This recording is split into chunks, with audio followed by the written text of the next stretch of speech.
வணக்கம். எமது தாய்கவாழ் உறவுகளுக்கு இனிய வணக்கம். கடந்த 24 மணி நேரங்களில் சவுதி அரேபியாவிலிருந்து கிடைக்கப்பெற்ற செய்திகளோடு உங்களை சந்திக்கின்றோம். இன்றும் நிறைய செய்திகளை தாங்கி வருகின்றது சவுதி அரேபியா தமிழ் செய்திகள். முதலில் இலங்கையைச் சேர்ந்த பணிப்பெண் ஒருவருக்கு நேர்ந்த துயரமான சம்பவம் ஒன்றை பார்க்க இருக்கின்றோம். அவரை எப்படியாவது காப்பாற்றி மீட்குமாறும் உருக்கமாக கோரிக்கை ஒன்றை வைத்திருக்கின்றார். அவருடைய பெயர் விவரங்கள் எமக்கு கிடைக்கப்பெறவில்லை. ஆனால் அவருடைய செய்திகள் மட்டும் எமக்கு கிடைக்கப்பெற்றிருக்கின்றன. வெளிநாட்டில் பணியாற்றும் இலங்கை பெண்ணுக்கு நேர்ந்த துயரம், அதுவும் குறிப்பாக சவுதி அரேபியாவுக்கு வீட்டு பணிப்பெண்ணாக சென்ற பெண் ஒருவரே இவ்வாறு இலங்கை பெண் ஒருவரே கடும் சித்திரவதைக்கு இலக்காகி இருக்கின்றார் என்று முறையிட்டுள்ளார்.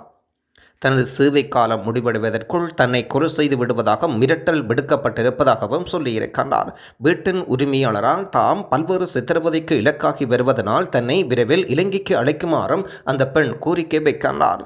கொரவுப்பத்தானே வில்லோவா பிரதேசத்தில் வசிக்கும் 38 வயதுடைய இந்த பெண் 1.5 வருடங்களுக்கு முன்னர் வீட்டு வேலைக்காக சவுதி அரேபியா சென்றுள்ளார். எனினும் தான் பணிபுரியும் வீட்டின் உரிமையாளர் தம்மை பல்வேறு வகைகளில் சித்திரவதை செய்து வருவதாக பாதிக்கப்பட்ட பெண் தனது முறைப்பாட்டில் சொல்லியிருக்கின்றார்.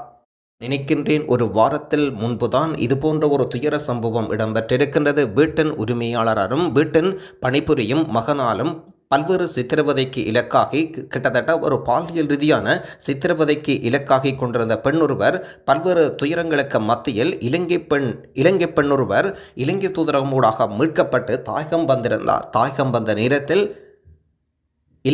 நேரத்தில் இலங்கையிலும் சிகிச்சை பெற்று கொண்டிருந்தார். இலங்கையில் சிகிச்சை பெற்று அவர் வீடு வந்த நேரத்தில் அனைத்து முறைப்பாடுகளையும் தனது கணவரிடம் முறைப்பாடு செய்கின்றார். இத்தனை விடயங்கள், இத்தனை துன்பங்களை தாங்கித்தான் நான் இப்போது வந்திருக்கின்றேன் என்ற விடயங்களை கணவனுக்கு சொல்கின்றார். இந்த செய்தியை கேட்டவுடன் கணவன் மன விரக்தியில், எனது மனைவியை என்னால் காப்பாற்ற முடியவில்லை என்ற விரக்தியில் தற்கொலை செய்து கொண்ட ஒரு துயர சம்பவம் கூட ஒரு வாரத்தின் முன்பு இடம்பெற்றிருந்த விடயமும் வேதனையடைக்கும் செய்திகளில் ஒன்றாம். இந்த செய்தியும் இன்று வெளியாகி இருக்கின்றது. மத்திய கிழக்கு நாடு எதுவென்றாலும் சரி, நீங்கள் ஏஜென்சிகளாக இருந்தாலும் சரி, அங்கு பணியாற்றி கொண்டிருக்கும் முதலாளிகளாக இருந்தாலும் சரி, அதே நேரத்தில் அங்கு பல்வேறு நபர்களால் நீங்கள் துன்புறுத்தப்படும்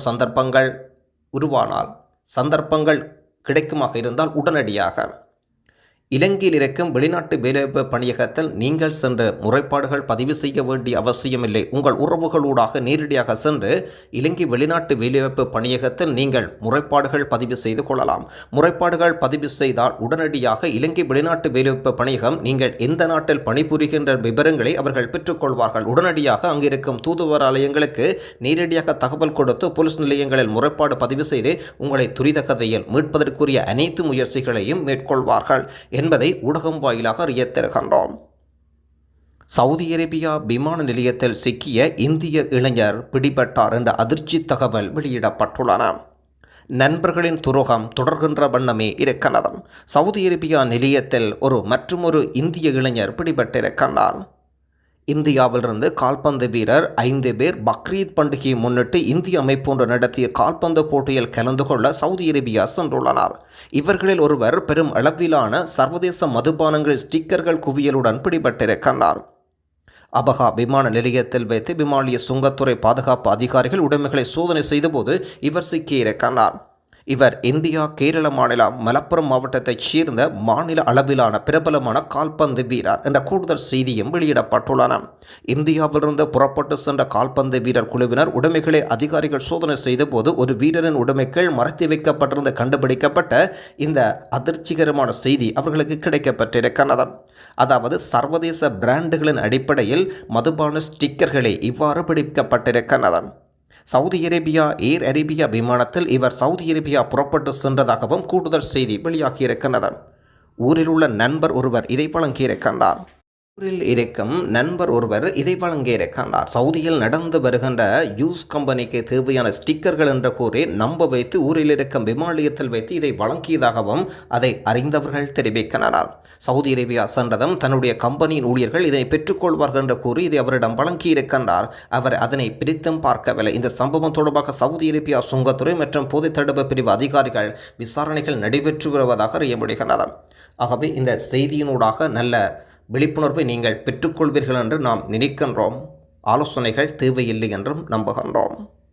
தொடர்ந்து இன்றைய நாளுக்குரிய நாணய பெறுமதிகளையும் பார்த்து விடுவோம். இந்தியன் ரூபாவில் இன்றைய தினம் 22 ரூபாவாகவும், இலங்கை ரூபாவில் இன்றைய தினம் 80 ரூபாவும் சென்று கொண்டிருக்கின்றது. உங்களுக்கே தெரியும், இதில் சொல்லப்படுகின்ற பெறுமதிகளில் சிறிய மாற்றங்கள் இருக்கின்றது என்ற ஒரு வேளைகளில் பெரும்பாலான நண்பர்கள் நீங்கள் என்ன நேரங்களில் தாயகம் பணம் அனுப்புகின்றீர்கள் என்ற விவரங்களை கொமெண்டில் பதிவிடுவதற்கு ஓகே என்றால் சொல்லிவிடுங்கள். நீங்கள் காலை நேரத்தில் பணம் அனுப்புகின்றீர்களா அல்லது மாலை நேரங்களில் பணம் அனுப்புகின்றீர்களா என்ற விவரங்களை கொமெண்டில் தாருங்கள். பெரும்பாலும் மாலை நேரங்களில் பணம் அனுப்பினால் பெறுமதிகள் சற்று அதிகமாக இருக்கும் என்பதை சொல்லிக்கொள்ள விரும்புகின்றோம். தாய்ப்பாலுக்கு மாற்றாக விலையில் முறைகேடு செய்ததற்காக 4 நிறுவனங்கள் மீது கிரிமினல் வழக்குகள் பதிவு செய்யப்பட்டுள்ளன.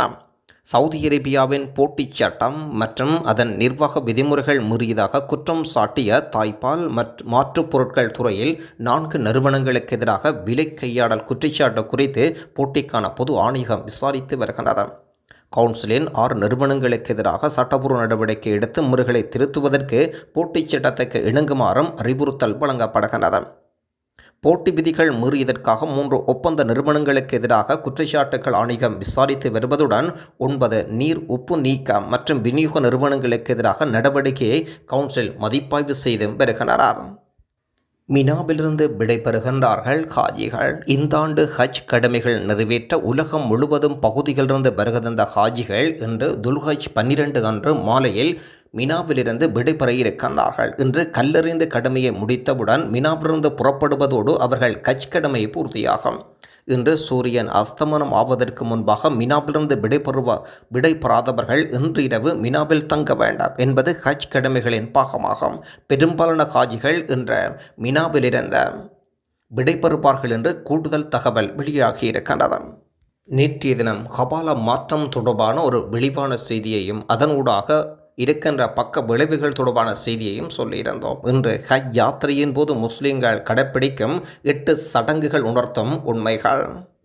இஸ்லாமில் வெண்ணிற ஆடைகளை அணிதல், முடிமற்ற நகங்களை வெட்டக்கூடாது, ஹபாபை சுற்றி வருதல், ஹபாபிற்கும் மர்பாபிற்கும் இடையிலான பயணம், அரபாஸ் சமவெளியில் வசிப்பது, சாத்தான் மீது கல்லறிதல், மிருகங்களை பலியிடுதல், மொட்டையடிக்கும் சடங்கு ஆகிய 8